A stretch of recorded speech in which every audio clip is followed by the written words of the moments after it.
Hello everyone, আজকে দুপুরে বানিয়েছি লটকা শুটকি কচুরলতি দিয়ে। এদিকে দেখো কাঁচা লঙ্কা রসুন বাটা নিয়ে নিয়েছি। তারপর কড়াইয়ের মধ্যে তেল গরম হয়ে যাওয়ার পরে শুটকিগুলোকে আগে ভেজে নিলাম। তো শুটকিগুলো ভাজা হয়ে গেছে, তো ওই তেলের মধ্যে এখন পেঁয়াজগুলোকে দিয়ে দিব, তারপরে লতিগুলোকে দিয়ে একটু ভেজে নিব।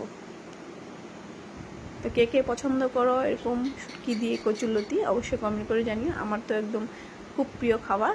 তো দেখো নুন দিয়ে দিলাম আর হলুদ দিয়ে দেব, দিয়ে একটু ভালো করে ভেজে নেব।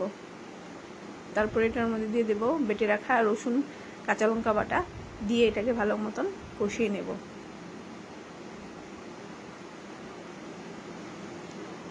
তো দেখো কষানো হয়ে এসেছে, আর একটু ভালো মতন কষিয়ে নেব।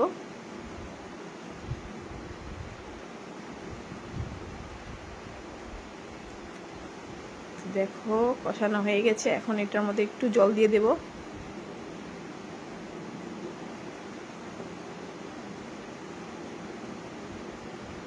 তারপরে এটার মধ্যে ভেজে রাখা শুটকিগুলোকে দিয়ে দেব।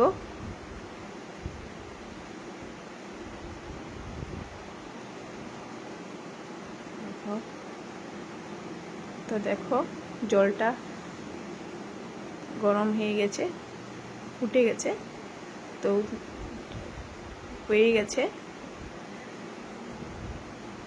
তো বন্ধুরা, ভিডিওটা যদি ভালো লাগে অবশ্যই লাইক আর একটা কমেন্ট করে জানিও। তো সবাই ভালো থেকো, সুস্থ থেকো, আবার দেখা হবে পরের ভিডিওতে। টাটা সবাইকে।